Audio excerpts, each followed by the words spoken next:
자, 오늘은 그 2장 마지막 시간이고요. 임팩트 로딩에 대해서 보도록 할게요. 그러니까 충격, 그러니까 그 임팩트라는 말이 우리말로는 이제 충격이라는 말이고요.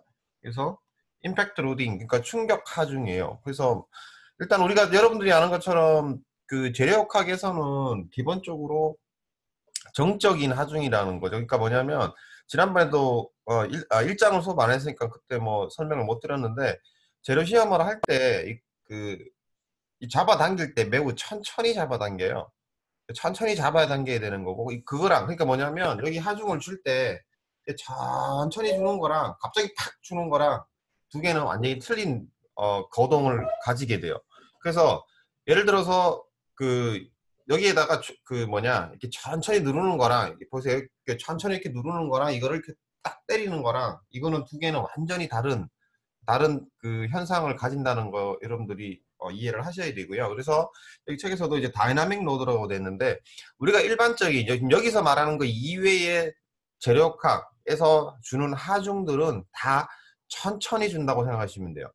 매우 느리게 준다고 생각하시면 되고요. 그래서 여기서 스태틱 로드랑 다이나믹 로드라고 했는데 보시면 스태틱 로드 정의 한 거 보면 applied slowly so that can't no vibration or dynamic effect가 있는데요. 나중에 여러분들이 3학년 2학기 때 이제 진동이라는 걸 배울 건데 이게 급하게 하중을 주는 케이스는 진동이나 혹은 다른 다이나믹한 효과들을 주게 돼요. 그래서 그거 없이 천천히 줘야 된다는 거죠. 그래서 여러분들이 앞에 했던 일장에 나왔던 이제 재료 시험 같은 것들도 매우 천천히 주는 거예요. 그리고 이제 두 번째 다이나믹 로드라는 말이 나오는데 그래서 여기서 이제 임팩트 로드랑 이제 플럭추에이팅 로드 두 개가 그 있는데요. 그 플럭추에이팅 로드는 말 그대로 플럭추에이팅이 널뛴다는 거죠. 그러니까 왔다 갔다 한다는 얘기예요. 그래서 얘는 플럭추에이팅 로드는 continuously 그러니까 배열이라고 그러죠. 뭐냐면 매우 연속적으로 변한다. 그러니까 인텐서티. 그러니까 힘 크기 자체가 그러니까 뭐냐면 어, 그래프를 그리면 시간이 이렇게 있으면 스태틱 로드는 이렇게 작용하는 거예요. 시간에 대해서 천천히 작용하는 거고요. 물론 이제 줄 때도 그러니까 가할 때도 어떻게 되냐 갑자기 못 가게 되고 최대한 천천히 이렇게 해서 이렇게 가는 거예요. 근데 플럭시에이팅 로드는 뭐냐 그게 아니고 이렇게 시간 이렇게 가는 거예요. 이게 뭐 크기가 바뀔 수도 있고 이럴 수도 있고요. 이런 것들을 포스 그 하중이 있을 수가 있고 그 다음에 두 번째는 요만큼의 힘을 주는데 예를 들어서 요만큼의 힘을 주는데 이걸 어떻게 주느냐는 거죠. 스태틱 로드로 준다 그러면 아까처럼 천천히 시간을 더 천천히 이렇게 가야 되는데 이렇게 안 주고 예를 들어서 쭉 가서 바로 팍 뛰게 이렇게 주면 이거 하고 아까 앞에서 봤던 거 이렇게 천천히 가서 이렇게 좀 천천히 가서 이렇게 가는 거랑은 두 개는 완전히 틀리다는 거예요. 그래서 임팩트 로드는 여기서 어떤 힘이냐? 요 힘이에요. 이렇게 가는 거. 이렇게 갑자기 가는 거. 되죠? 요게 우리가 임팩트 로드고 이게 이렇게 가냐? 아니면 이렇게 가냐? 그러니까 뭐냐면 이렇게 올라가냐? 아니면 이렇게 가냐? 아니면 이렇게 가냐에 따라 갖고 다 효과가 틀리게 돼요. 그래서 우리가 임팩트 로드라 그러면 갑자기 가는 거예요. 이렇게 되는 거예요. 그래서 갑자기 갔다가도 갑자기 쑥 떨어지는 거죠. 이런 것들을 우리가 임팩트 로드라고 우리가 얘기를 할 거고 하고요. 그 다음에 그거에 대해서 우리가 보도록 할게요. 그래서 밑에 있는 그림 오른쪽에 보시면 그 오른쪽에 보시면 그 여기 프리즈매틱 바가 있고요. 그 다음 여기에 콜라가 이렇게 있어요. 물체가 하나가 있는 거죠. 매스 M이. 얘를 두 가지로 우리가 여기 끝에 플랜지에다가 거는 방법이 두 가지가 있을 건데 여기서 H만큼 높여서 떨어뜨리는 게 있을 거고요. 그 다음에 여기에다가 그러니까 손으로 잡고 딱 내려갖고 여기다가 딱 걸게 하는 수가 있을 거예요. 두 가지가 틀리다는 거죠. 후자는 스태틱 로드를 준 거예요. 천천히 떨어뜨린 거고요. 전자는 뭐냐? 임팩트 로드를 준 거예요. 갑자기 탁 떨어진 거죠. 근데 떨어뜨리거나 아니면 갖다 놓고 난 다음에 어느 일정한 시간이 지나고 난 다음에는 그 시간 이후는 똑같아요. 그러니까 뭐냐면 아까 앞에 거, 그러니까 제가 방금 설명했던 것 중에 이 시간에 대해서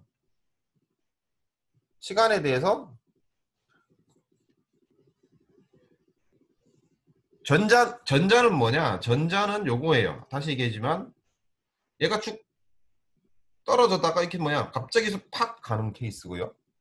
후자는 이렇게 가긴 가는데 뭐냐? 매우 천천히 놓은 거예요. 천천히 놓은 상태. 그래서 그러니까 나중에 보면 이거 어떻게 되냐면 이렇게 떨어뜨리는 케이스는 어떤 케이스냐면 나중에 뒤에 나는 하중이 확 올라갔다가 다시 결국은 시간이 지나면 이렇게 가요. 물론 이렇게 오실레이션 생겼다 할 수도 있겠지만 마지막은 똑같아요. 근데 부딪히는 순간 틀리다는 거 여러분들이 이해하셔야 되고요. 그 두 개의 차이점. 그래서 그러면 어떤 차이가 있을 거냐 라고 하면 자 아까 같은 것처럼 얘를 떨어뜨리는 경우를 생각해 보세요. 떨어뜨리는 경우를 생각을 하면 얘를 H만큼 높이에서 떨어뜨린다고 생각하세요. 자 그러면 얘는 요까지 왔을 때 플랜지에 닿기 전에 H만큼 떨어지죠. 그죠? 그러면 위치 에너지가 어떻게 돼요? 위치 에너지가 줄어들죠. 그죠? 위치 에너지가 줄어들고 대신에 뭐예요? 속도가 생겼죠. 그죠? 물건을 떨어뜨렸으니까 당연히 떨어뜨렸으니까 뭐 이막 여기서 떨어뜨리니까 당연히 뭐예요? 속도가 생겼죠. 그러니까 뭐냐면 포텐셜 에너지가 위치 에너지가 카이네틱 에너지, 운동 에너지로 바뀐 거예요. 그래서 여기 떨어진 그러니까 플랜지에 붙을 경우에 붙기 전에 바로 전에 V라는 속도를 가지게 되죠. 그죠? 그래서 요 떨어진 에너지 줄어든 위치 에너지는 뭐 여러분들 다 봤겠지만 mgH죠. 그죠? 이게 뭐하고 같아야 되냐? 여기서의 운동 에너지랑 같아야 돼요. 그래서 2분의 1에 mv 자승에서부터 여러분들은 V를 구하는 거죠. 구할 수 있죠. 그래서 이 V가 뭐냐? 부딪히는 속도가 돼요. 근데 이렇게 안 하고 그냥 찬찬히 떨어뜨려요. 떨어뜨리는 게 아니고 손으로 들고 내려와가지고 플랜지에 딱 걸어. 그러면은 어떻게 돼요? 속도가 없죠. V라는 건 없어요. 그러니까 틀린 거야. 이 플랜지에 닿는데 한 놈은 그냥 무게만 이렇게 얹는 거고요. 한 놈은 뭐냐? 속도까지 같이 가는 거예요. 두 개의 응답은 틀리겠죠.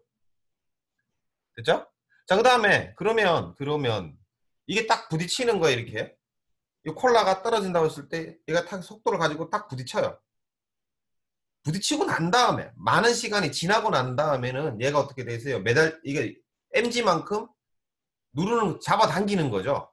프리즈매틱 바를. 그러면 mg에 의해서 어떻게 돼요? 늘어나요. 그죠? 그건 똑같아. 근데 아까 말했던 것처럼 여기 들고 와서 이렇게 한 거랑 이렇게 해서 그냥 떨어뜨린 거랑 그러면 요 떨어뜨린 속도에 의한 에너지에 의해서 또 변형이 발생을 해요.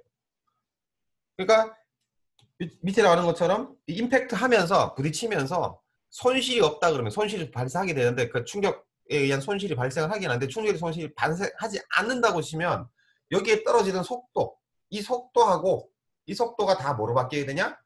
뭐로 바뀌겠어요? 변형으로 바뀌겠죠. 그러니까 스트레인 에너지로 바뀌게 돼요. 그래서 카이네틱 에너지가 뭐로 바뀌냐? 스트레인 에너지로 바뀌는 거예요. 제일 처음에 그러니까 뭐냐면 H만큼 높이 있었을 때 이 H만큼 높이에서 줄어든 위치 에너지가 속도로 바뀌고요. 그 속도가 다시 뭐냐? 프리즈매틱 바를 늘려버리니까 뭐냐? 스트레인 에너지로 바뀌는 거예요. 그만큼이 더 생긴다는 거예요. 변형이. 그 다음 어떻게 될 거냐? 그 다음은 그러니까 뭐냐? 다시 얘기하면 이 시간에 대해서 예를 들어서 이게 변형이라고 쳐요. 스트레인이라고 쳐요. 그러면 어떻게 되냐? 얘는 넣는 순간 어느 일정한 시간 떨어지는 시간 뒤에 어떻게 되냐? 얘는 순간적으로 올라갔다가 그 다음에 아까 mg에 의한 변형이 여기라 그러면 요게 뭐냐? 중력에 의한 변형이라고 치면 요까지 가긴 가는데 어떻게 되냐? 갔다가 늘어났다가 다시 줄어들었다 이런 식으로 해서 다시 가게 돼요. 진동이 발생하게 되는데 그래서 오실레이션이 발생했다가 다시 뭐예요? 이렇게 가는 거예요. 최종적으로는 요 길이, 요거는 mg의 무게에 의한 그냥 변형이고요. 여기 추가로 단 요거 있잖아요. 요게 뭐냐? 충격에 의해서 더 늘어난 변이가 돼요. 그래서 책에서는 요거를 델타 맥스라고 정의를 했고요. 델타 맥스라고 정의를 했고요. 자, 그래서 그 다음 페이지 보시면, 그래서 아까 말했던 것처럼 변형은 두 개가 존재하는 거예요. 뭐냐? W, 그러니까 아까 말했던 것처럼 원래 변형, 그러니까 mg에 의한 변형. 그게 뭐냐 하면 밑에 있는 책에서 밑에 정의했던 요거예요. 델타 st가 뭐냐? 요거는 중력에 의한 변형이에요. 그러니까 살포시 이렇게 놓으면 요거에 의한 변이만 발생을 한다는 거죠. 됐죠? 자, 그 다음에 우리는 그러면 떨어뜨렸을 때 어떻게 될 거냐? 떨어뜨렸을 때 어떻게 될 거냐? 아까 말했던 것처럼 뭐예요? 위치 에너지가 뭐예요? 속도, 그러니까 운동 에너지로 바뀌고요. 그 다음에 이게 다시 뭐? 변형에 의해서 스트레인 에너지로 또 바뀌게 돼요. 됐죠? 자, 그래서 그럼 결국 뭐냐? 위치 에너지가 스트레인 에너지로 바뀌게 되고 충격에 의해서 손실이 없다고 가정을 하게 되면 위치 에너지랑 스트레인 에너지랑 같아야 돼요. 됐죠? 그러니까 V하고 뭐냐? U. V가 일반적으로 우리가 스트레인 에너지 얘기할 때 V라 얘기하고요. 그 위치 에너지를 할 때 V라 얘기하고 스트레인 에너지를 U라고 했을 때 같아야 돼요. 그래서 위치 에너지는 아까 뭐냐? H만큼 떨어졌죠. 그 다음에 뭐예요? 또 변형이 또 생겼죠. 델타 맥스만큼. 그래서 H 더하기 델타 맥스가 최고로 많이 갔을 때의 위치고요. 요게 뭐냐? W. W가 mg죠. 그래서 mg, h인데 mg, h에 더하기 델타 맥스가 돼요. 됐죠? 그래서 오른쪽에 나와 있는 요 항이 되고요. 자, 그 다음, 왼쪽에 있는 거. 그 다음에 뭐냐? 위치 에너지죠. 위치 에너지. 위치 에너지 아니, 스트레인 에너지죠. 스트레인 에너지는 뭐, 델타 맥스에 의한 거죠. 그래서 우리가 앞에서 식에서 뭐, U는 두 개가 있었죠? 2EA분의 뭐예요? P의 자승 L이 있었고요. 또 하나 더 있었죠? 뭐, 델타로 표현한 거. 뭐, 2L분의 EA의 델타의 자승이에요. 그 식이 바로 요 식이에요. 그래서 그때의 변형이 델타 맥스라는 거죠. 됐죠? 자, 그래서 요 식은 뭐예요? 델타 자승에 대한 2차 방정식이에요. 맞죠? 맞지요? 그래서 보시면 뭐 요거 그대로 써볼게요. 풀었으면 요식을 풀었으면 뭐 2A의 2L 나누기 델타 자승 맥스 그 다음에 두 번째 마이너스 W의 델타 맥스 마이너스 W의 H 이퀄 투 제로예요. 2차 방정식이에요. 그래서 근해 공식에 집어넣으면 아래와 같은 식을 여러분들이 얻으실 수가 있어요. 델타의 맥스에 대한. 됐죠? 자, 그래서 델타 맥스를 구할 수가 있고요. 그 각 항을 봤더니만 WEA, EA분의 WL 요 항이 이렇게 되고요. 자, 그래서 아까 말했던 것처럼 델타 스태틱 그러니까 뭐냐면 그냥 살포시 났을 때의 변형을 델타 ST라고 얘기하면 이게 델타 ST가 되죠 다. 그죠? 다시 쓰면 그래서 그 밑에 있는 식처럼 이와 같이 여러분들이 쓰실 수가 있어요. 델타 ST 더하기 델타 ST의 자승 더하기 EH의 델타 ST가 됐죠. 요게 뭐예요? 이그젝트 솔루션이에요. 델타 맥스에 대한. 자, 그런데 우리는 변형은 스트레인에 의한 그러니까 변형은 매우 작다는 걸 우리가 앞에서 얘기를 했었고요. 0. 몇 프로, 뭐 0.0 몇 프로 정도 되니까 매우 작다고 얘기했었고 그래서 H는 뭐예요? 그보다는 상대적으로 크다는 거죠. 그래서 만약에 H가 델타 ST보다 많이 커요. 크다고 가정을 하게 되면 요 오른쪽 식에서 요 위에 있는 요 식에서부터 델타 ST를 묶어낸 거죠. 묶어내면 이렇게 표현될 건데 요 식에서 보시면 뭐 델타 ST가 EH 그러니까 분의 EH 요항 H가 델타 ST보다 매우 크다 그랬어요. 그럼 어떻게 돼요? EH의 델타 ST가 뭐예요? 1보다 매우 크겠죠? 그죠? 자, 그래서 이 두 개를 무시하게 되면 결국 뭐냐? 밑에 있는 식처럼 쓸 수가 있을 거예요. 델타 맥스를 우리가 근사식으로 우리가 스퀘어 루트 EH의 델타 ST로 여러분들이 구하실 수가 있을 거예요. 됐죠? 요게 이그젝트 솔루션이고요. 요게 이그젝트 솔루션이고 요게 뭐예요? 근사 솔루션이에요. H가 델타 ST를 보다 크다라고 했을 때 그래서 예제 문제에서 그 문제를 푸는 게 있는데요. 자, 그래서 그러면 그 다음은 뭐냐? 스트레스. 델타 ST를 구했으니까 그러면 시그마는 맥스는 얼마일 거냐? 이건 어디서 구하겠어요? 당연히 훅스로에서 구하면 되죠. 뭐 2의 입실론이죠. 그죠? 그 식이 바로 요 식이에요. 딴 거 아니고 요 식이에요. 요 식. 됐죠? 근사식은 마찬가지로 우리가 그거 넣으면 되니까 좀 바로 구할 수 있고요. 여기와 같이 똑같아요. 여러분들이 구하실 수가 있어요. 요 값이 뭐야 저기 아까 앞에서 말했던 것처럼 그 근사식에서부터 여러분들이 구하시면 이와 같이 여러분들이 식을 구하실 수가 있고요. 그래서 이 식도 마찬가지로 요 식이 저거고요. 요 식이 저기 뭐야 그, 그 스트레스 이식 솔루션이고 요게 근사식이에요. 됐죠? 됐죠? 자, 그래서 그 다음 밑에 책에서 한 가지 더 뭐 중요한 건 아닌데요. 그 정의한 게 있어 볼게요. 임팩트 팩터. 그러니까 임팩트에 의해서 그러니까 정적인 변형에 대해서 얼마만큼 다이나믹에 의해서 임팩트에 의해서 커졌냐 그 비를 정의를 했어요. 임팩트 팩터라고 해서 그래서 그게 바로 델타 ST분의 델타 맥스를 임팩트 팩터라고 책에서 정의를 했고요. 됐죠? 자, 그 다음에 suddenly apply load라고 되어 있는데요. 이거는 도대체 뭘까? 이건 뭘까? 이거 뭐 것 같아요?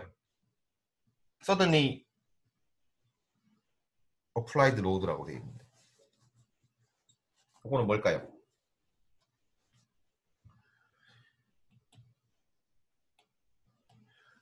suddenly applied load는 아까 우리가 그러니까 시간에 대해서 이 하중을 주는데 아까 제일 처음에 얘기했던 건 뭐야 저기 요만큼이 mg라고 생각해요. mg. 그죠? 자, 그럼 만약 하중을 얘기하면 그러면 아까 떨어뜨렸잖아요. 떨어뜨렸으니까 갔다가 어떻게 돼요? 올라갔다가 이렇게 갈 거예요. 하중으로 치면. 그리고 마찬가지 시그마도 마찬가지고 델타도. 근데 이건 요 서든 어플라이드라는 거는 뭐냐? 얘를 떨어뜨리거나 아니면 얘를 그냥 살포시 놓은 것도 아니고요. 하중을 갑자기 준 거예요. 이 시간에 팍 이렇게 준 거예요. 이걸 말해요. 이렇게 줬다는 얘기예요. 자, 그러면 그때 이거 델타 맥스는 그럼 어떻게 될 거냐? 아까 앞에 있던 요식에서 H가 제로죠. 위치 에너지가 없어요. 이거 왜? 여기서 팍 준 거야. H가 없어요. 그래서 위치 에너지만 빼면 돼요. 빼면 그럼 뭐예요? 2배의 델타 ST가 된다는 얘기예요. 그래서 2배의 델타 ST가 된다. 그러니까 갑자기 팍 주게 되면 살포시 준 거보다는 2배고 떨어뜨리면 그보다 더 크게 되고. 됐죠? 그래서 이 과정을 여러분들이 이해를 하시면 되고요. 자, 그래서 2-16번은 제가 동영상에서 풀어드렸고요. 여기서 보시면 델타 ST를 근사식으로 구한 거나 잠깐 복수만 잠깐 할게요. 여기 보면 근사적으로 구한 거나 그 다음에 잉색 솔루션을 구한 거랑 뭐예요? 얼마 차이 나요? 0.01mm 차이 나죠. 요 문제에서는. 그래서 매우 작은 값인 걸 여러분들이 아실 수가 있고요. 자, 두 번째 2-17번을 보도록 할게요. 자, 2-17번은 저기 뭐냐 여기 그러니까 프리즈매틱 바에다가 M이라는 거를 속도 V를 갖고 때린 거예요. 그러니까 뭐냐면 구조물에다가 총알로 쏜 거죠.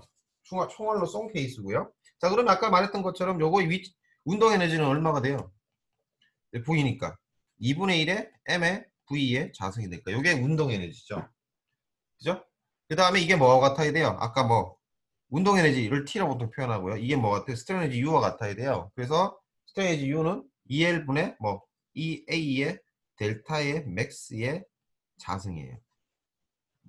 그래서 델타 맥스는 스퀘어 루트가 될 거고 그 다음에 블라블라 어떻게 되죠? 2 없어질 거고 EA의 뭐 MV 자승의 L이 되겠네요. 이게 델타 맥스. V로 매스 M을 때렸을 때 맥시멈 변이가 이렇게 될 거고요. 됐죠? 이게 끝이에요. 그 다음에 시그마 구하라 그러면 아까 말했던 것처럼 E의 입실론이죠.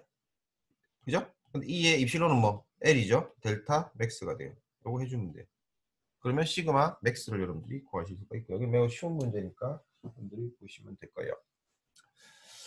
됐죠? 여기까지 질문 있는 사람은 오디오 키고 말씀하시면 되고요. 박찬혁이랑 그 다음에 누구야 이거 하면 안동도 아니구나. 박민웅 둘 다 박씨네. 영상 키세요. 영상 꺼졌는데요. 영상 키세요. 자, 그 다음 41페이지 볼게요. 거의 마지막인데요. 이제 리피티드 로딩이랑 이제 퍼티그라는 게 이제 나오는데요. 이게 뭐냐? 이제 여러분들이 아마 퍼티그 해석은 학부 때 하는 내용은 아니에요. 학부 때 하는 내용은 아니고요.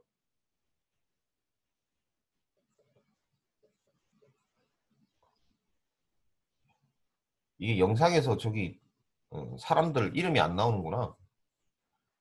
자기 얼굴 안 나오는 사람들 얼굴 빨리 나오게 저거 하세요. 얘는 또 누구냐?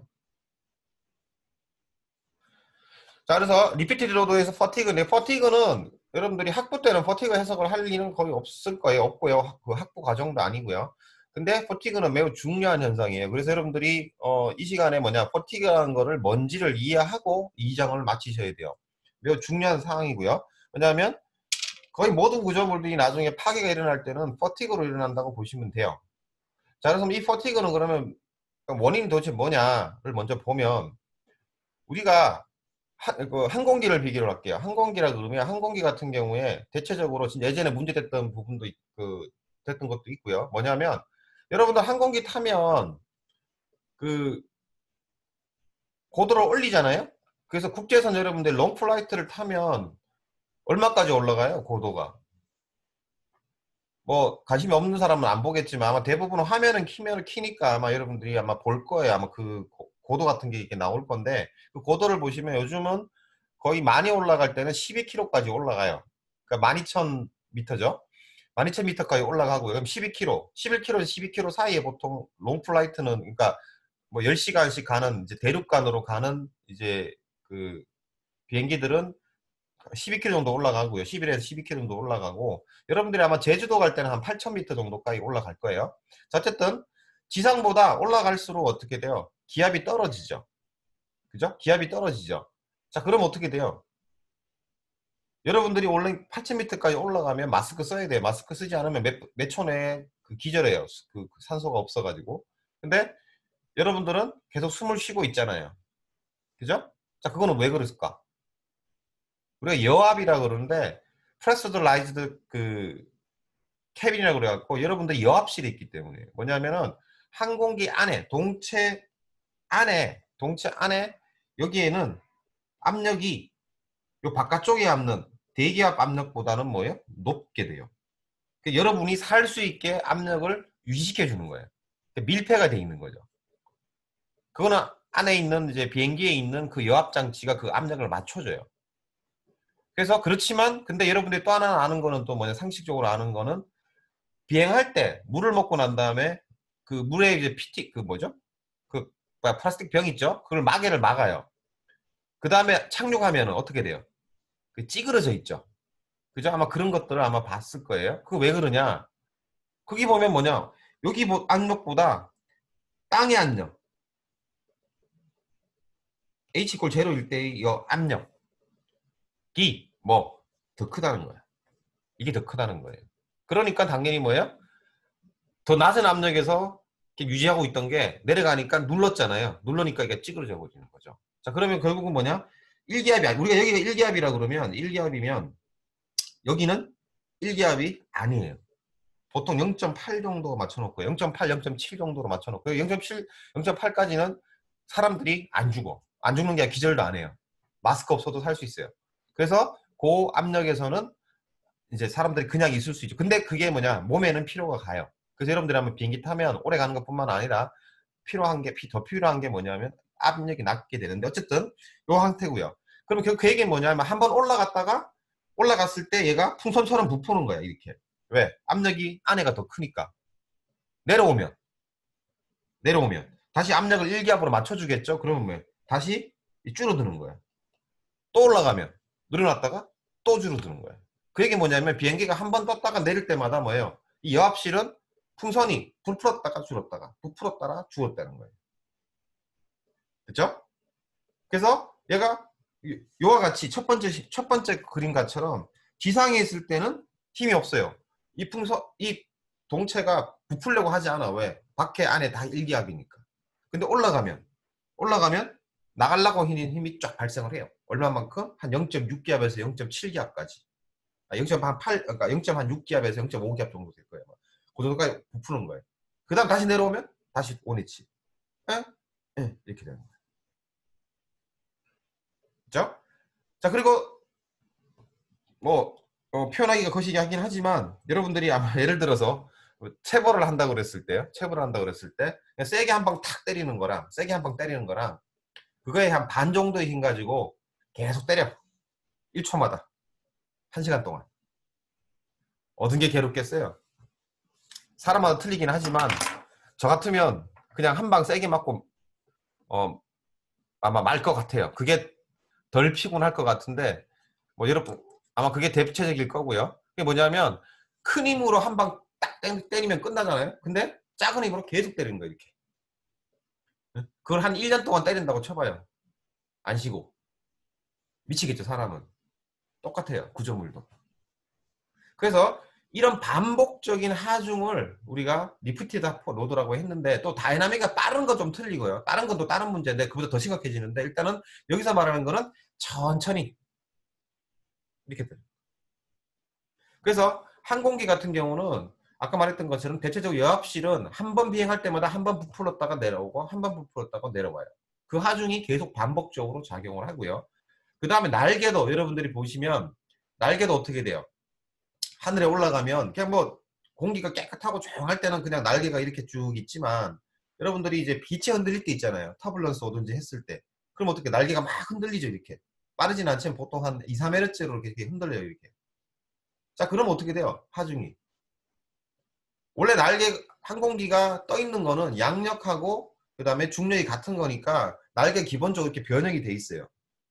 올라가게 되면 여러분 아시겠지만 땅에서 날개 쳐져 있지만 올라가면 쭉 날개 끝단이 올라가 있죠. 그죠? 큰 비행기 380 같은 경우는 끝단이 한 3, 4m 올라가요. 이렇게 쭉 올라가 있어 이 상태로. 근데 여기서 다시 흔들어봐 어떻게 돼요? 이렇게 되는 거죠. 그럼 어떻게 돼요? 이렇게 하중이 다 바뀌어요 계속. 그래서 반복적인 하중이 계속 바뀌는데 이 하중들을 다 원래 다 계산을 해줘요. 몇 회를 받는. 그러니까 뭐냐면 항공기 설계를 할 때 하중에서 때 이런 하중이 얼마에서 얼마만큼 바뀌는지를 얘가 20년 동안 운행을 하면 20년 동안 운행하는 동안 얼마의 하중이 몇 번을 받는지를 다 계산을 해요. 그래서 그런 하중들을 우리가 반복 하중들이 계속 오게 되고 그거 이외에도 다이나믹 하중들도 있겠지만 그래서 그런 반복적인 하중을 책에서는 세 가지로 분류를 했어요. 첫 번째 1번은 뭐냐 0에서부터 어떤 값까지 가는 거 있고요. 또 하나는 뭐냐 0에서부터 플러스 마이너스로 움직이는 케이스. 그 다음에 세 번째는 뭐냐 어떤 값을 기준으로 해서 이렇게 된 거죠. 이거 두 개는 뭐냐 평균이 0이냐 아니냐는 차이예요. 그래서 이렇게 가는 경우. 뭐 이거 이외에도 여러 가지 하중이 있겠지만 이런 반복적인 하중을 얘기를 하는 거고요. 그래서 이런 하중에 의해서 그러면 구조물은 어떻게 될 거냐 어떤 영향을 받을 거냐를 우리가 그 얘기를 하면 이 시간에 얘기를 하려고 하고요. 그래서 그 가장 큰 특징이 뭐냐 퍼티그라는 현상을 발생을 시킨다는 거예요.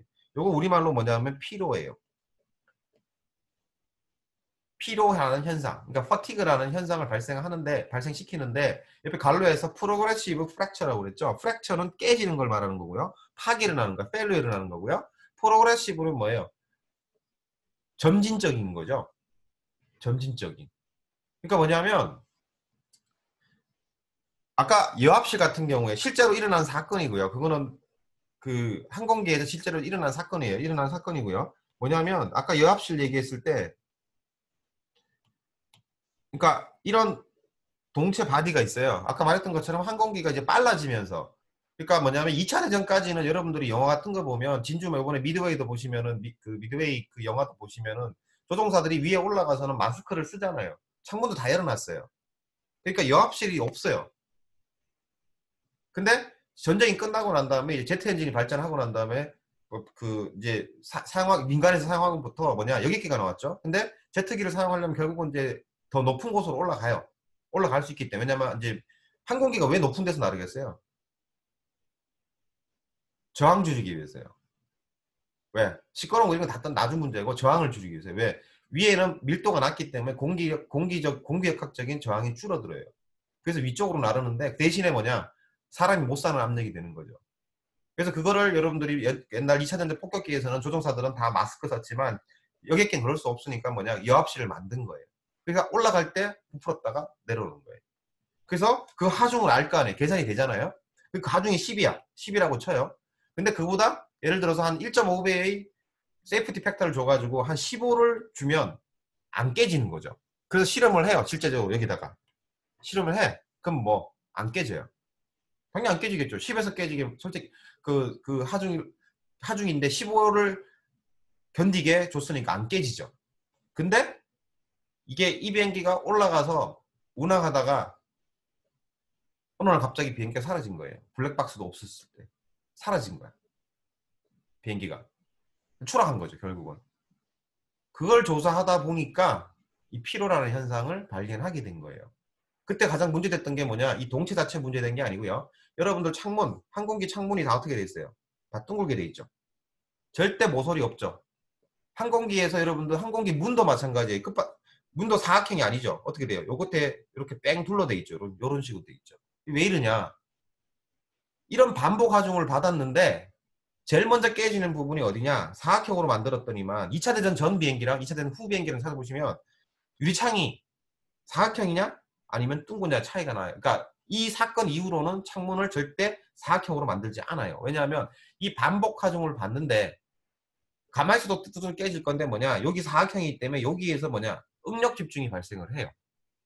발생을 했고요. 그래서 여기에 하중이 엄청 큰 하중이 발생을 한 거예요. 또 그 하중이 뭐냐? 반복적으로 발생을 한 거야. 그래서 큰 하중이 발생해서 여기다가 매우 미세한 크랙이 난 거야. 크랙이라는 건 이렇게 금 간 거 말하는 거예요. 벽에 금 간 거 보이죠? 금 간 거야. 금이 갔는데 그걸 계속 반복 하중 계속 주는 거야. 어떻게 돼요? 그 크랙 계속 커지는 거야. 그래서 이게 계속 커져요. 그러다가 어떻게 되냐? 그럼 이게 여기 크랙이 났다는 얘기는 뭐냐? 여기는 연결돼 있지 않고 떨어져 있는 거예요. 그러니까 원래 이만큼의 면적이 접촉돼 있던 면적이 떨어져가 이렇게 된 거죠. 그럼 나머지 그 스트레스를 다 누가 받아야 돼? 이 붙은 부분이 받아야 되는 거예요. 근데 이 붙은 부분이 이 전체 하중을 못 받는 순간 어떻게 되겠어요? 깨져버리는 거예요. 그래서 제일 처음에 그대로 가다가 괜찮다가 어느 순간이 되면 얘는 뭐예요? 갑자기 깨지는 거예요. 그래서 퍼티그가 매우 무서운 현상 중에 한 거예요. 그냥 프로그레시브하게, 그러니까 설명 밑에 다 영어로 해놨지만 천천히 가다가 갑자기 탁 깨지는 거예요. 왜? 눈에 안 보이기 때문에. 물론 지금 현재 그 기술로는 뭐냐, 이제 비파기 검사들이 있죠. 엑스레이 찍고 비파기 하면서 그 부분을 찾아내요. 그래서 최근에도 한 10년 전인가 보잉 747에서 동체에서 크랙이 발견돼, 그게 진전되는 게 발견되면 어떻게 되냐? 비행기 다 조사해야 돼요. 모든 비행기에서. 조사해서 그 발견을 다 수리를 해야 된다고요. 그런 식으로 요즘은 이제 비파기 검사들이 워낙 돼 있기 때문에 그 몇 년 주기로 계속 검사를 하지만 옛날 같은 게 없었으니까 올라가서 그냥 깨지는 거예요. 그러면 사람 다 죽는 거예요. 이게 터지는 거예요, 그냥. 그래서 실제로 여러 대가 떨어졌어요. 그 이후로 이제 이 퍼티그에 대한 게 되게 중요한 게 된 것 중에 하나고요. 그래서 이 퍼티그는 아까도 설명했던 것처럼, 그래서 퍼티그 페일리어는 마이크로스코픽 크랙 때문에 크랙이 발생을 하고, 그러니까 뭐냐면 여기 지금 유리창이라고 치면 여기에 금이 간 거야, 이렇게. 그러니까 유리창이 안쪽이면 그 바깥쪽 여기에 이렇게 금이 간 거예요, 이렇게. 안 보이는구나. 그래서 여기 금이 간 거예요, 이렇게. 금이 간 거예요, 이렇게. 그래서 이 마이크로스코픽 크랙이 그레듀얼리하게 낮아진다는 거예요. 뭐 하중이 계속 커지면. 그러다가 서든 프랙처가 나는 거죠. 갑작스러운 프랙처가 발생해서 그냥 깨지는 거예요. 이걸 우리가 퍼티그 페일리어고요. 그래서 구조 설계 시 뭐냐면 여러분들이 당연히 최대 하중, 얼티미트 하중에 대해서 설계를 해요. 항공기는 거기에다가 1.5를 곱하고요. 그래서 곱하는데 그 전에 뭘 해야 되냐면 얼티메이트 그 하 스트레스에다가 또 뭘 해야 되냐면 퍼티그에 대한 또 안정선을 집어넣어줘야 돼요. 그래서 퍼티그 해석까지 다 해서 얼마의 하중을 가지냐를 봐야 되고요.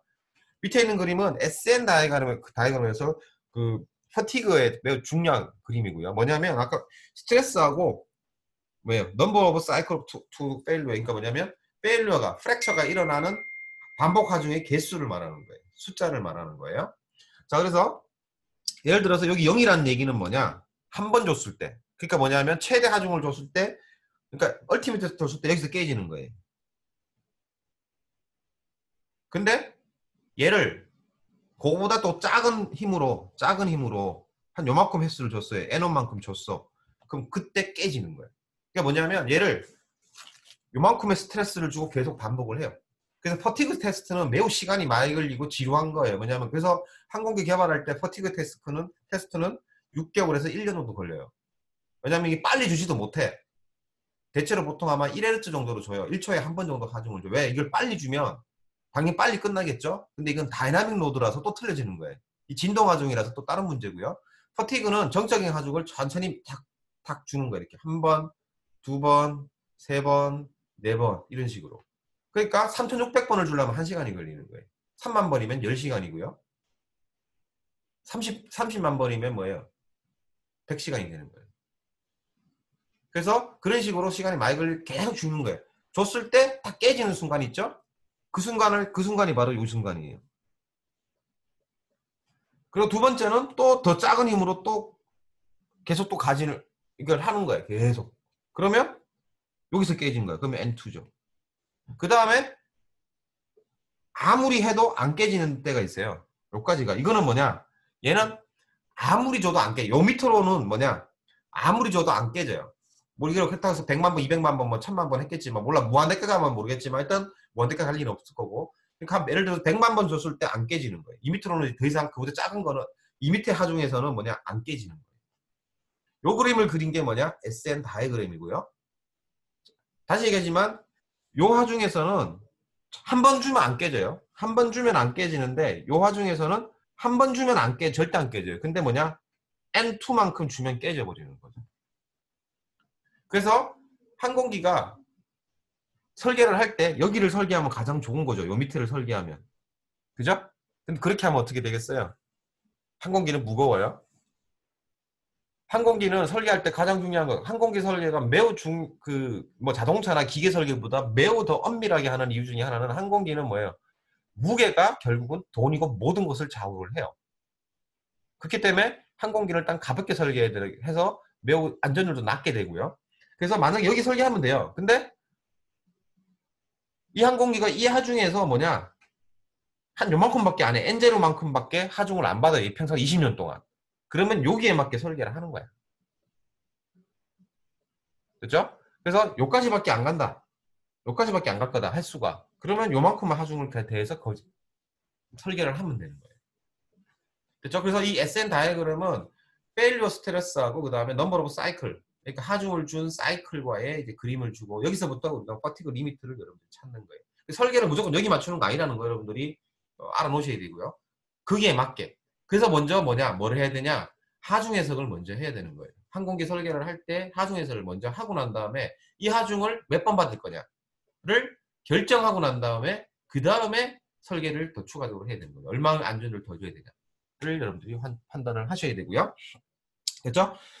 자, 그 다음에 스트레스 컨센트레이션이 나오는데 아까 스트레스 컨센트레이션 잠깐 얘기했지만 뭐냐? 아까 말했던 것처럼 이런 사각형, 그러니까 뭐냐면 우리가 수학적으로 불연선적인 것들, 이거 불연선적이죠? 이 90도 표현 못해요, 수학적으로. 여기가 싱글레리티 포인트예요. 그리고 만약에 이런 또 밀폐된 거에서 요 안에 구멍이 하나 있어요. 이거 다 싱글레리티예요. 이럴 경우에 뭐냐? 스트레스 컨센트레이션이 발생을 해요. 응력 집중이 발생을 하고요. 그래서 그러니까 응력 집중이라는 거는 매우 조그만 여기 아까 전에 말했던 것처럼 창문이 이렇게 있으면 여기에 스트레스가 받는 거예요. 이렇게 되는 거죠. 이렇게 돼 있으면 여기 받는 거죠.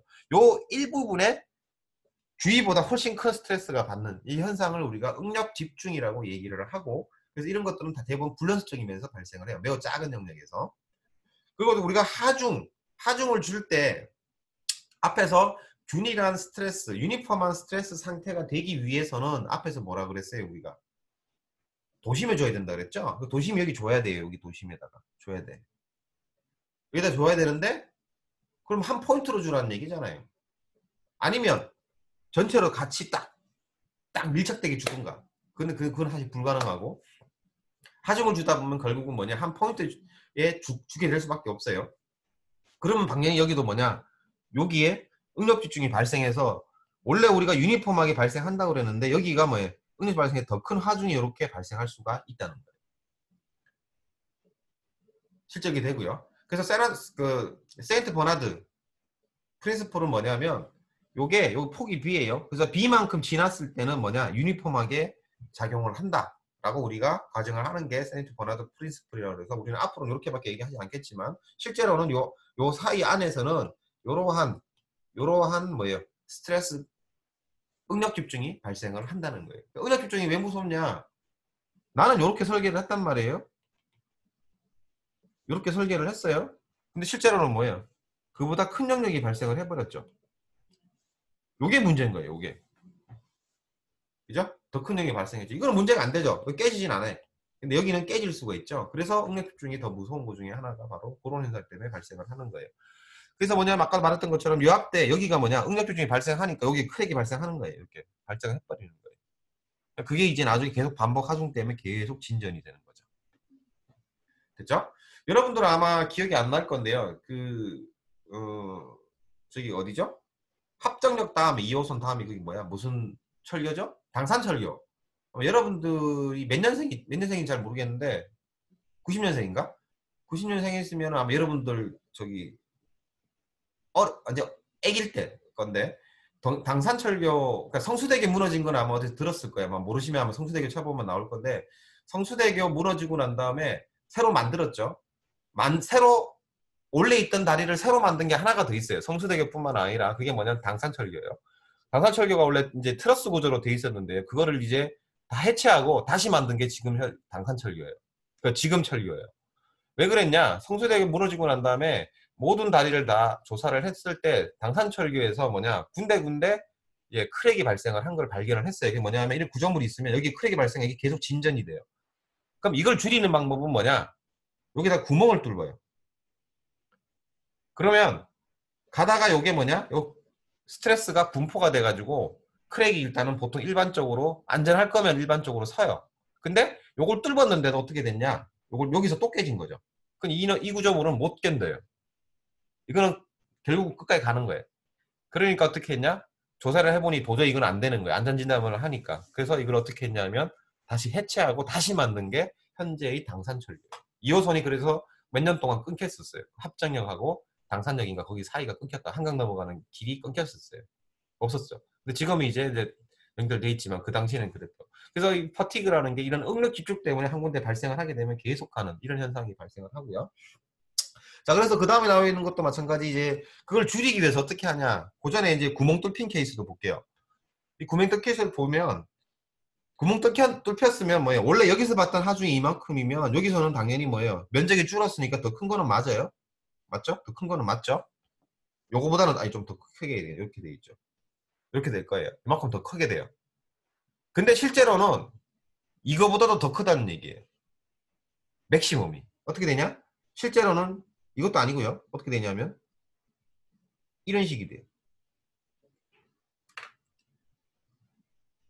이런 식이 돼요. 여기는 더 작아요. 여기는. 왜? 이거의 함력이에요. 같아야 돼요. 왜? 힘은 같으니까. 그래서 그런데 요 피크가 훨씬 크게 돼요. 됐죠? 그래서 이 구멍 뚫는 데서는 내가 계산했던 스트레스보다는 무조건 더 크다는 걸 여러분들이 아셔야 되고, 그 B를 계산한 게 여기예요. 이 그래프 밑에 있는 요 그래프예요. 그래서 스트레스 자체가 큰 거 양이 아니고요. 여기하고 요거하고 요거의 B를 계산한 게 이거예요. 그래서 보시면은 구멍이 작을수록 어떻게 돼요? 구멍이 작을 때는 거의 3배까지 올라간다는 얘기예요. 스트레스가. 구멍이 클 때가 뭐예요? B가 더 작아진다는 거죠. 얼마까지? 한 2배 정도까지는 간다는 거죠. 그래도 2배 이상은 된다는 거예요. 구멍 뚫혔으면 2배 이상은 된다고 보시면 돼요. 여러분들 계산했던 거 아까 요거보다 2배 정도가 더 스트레스가 크다는 거 여러분들이 아셔야 되고요. 자, 그래서 그 다음 페이지 보시면 그래서 단면이 바뀌는 케이스, 그러니까 이런 식으로 이 단면이랑 이 단면이 연결되는 케이스에 모든 구조물들은 뭐냐, 기계 구조물들은 요거를 90도로 만들지 않아요. 어떻게 하냐, 여기다가 그루브를 줘요. 필렛을 줘. 그렇게 되면 없으면은 여기에 스트레스 컨센트레이션이 발생을 하게 되는데, 여기가 응력 집중이 발생을 하는데, 여기에 있으면 뭐예요? 그걸 줄여준다는 거예요. 그래서 요 반지름하고 그 다음에 뭐예요? 반지름하고 그 스트레스의 이제 비를 구해놓은 게 밑에 있는 두 개의 케이스예요. 그래서 마찬가지로 아까 구멍하고 똑같게 당연히 반지름이 작으면 이 그루브를 더 날카롭게 만드는 거하고 이렇게 만드는 거하고 두 개 보시면 당연히 이게 뭐예요? 스트레스 컨센트레이션이 더 작다는 거예요. 됐죠? 자, 그래서 이런 불연속적인 변이 발생을 하게 되면 스트레스는 무조건 커진다는 거 여러분들이 이해를 하셔야 되고, 그래서 설계치 나중에 설계할 때나 이런 구조물 봤을 때는 이런 부분은 최대한 없애야 되고요. 없애야 되고, 그리고 이게 더 커진다는 거. 없애더라도 뭐냐, 여기 보시면 1.5배까지 최소 1.5배는 되죠. 그죠? 1.5배는 되죠. 그래서 이러한 것들을 여러분들이 고려해서 스트레스를 해석을 해야 된다는 거죠. 다른 부분은 괜찮아요. 근데 이 부분이 더 집중이 되기 때문에 깨질 수가 있다는 거죠. 왜? 제일 큰 값에 대해서 구조물은 파괴가 일어나니까. 됐죠? 자, 그래서 스트레스 컨센트레이션까지 일단 2장은 다 끝났어요. 그래서 4시간, 4일 정도를 4일이 아니죠. 4일 정도를 했죠. 2주 정도를 했네요. 그래서 설명했던 것처럼 물론 저기 조금 더 길게 한 것도 있겠지만 일단은 그래서 2장은 끝내도록 하고요. 숙제는 다음 주 수요일까지 제출을 하셔야 되고요. 그 다음에 월요일 날 여러분들이 퀴즈를 우리가 본다고 말씀을 드렸어요. 그래서 퀴즈 월요일 날 보는 거는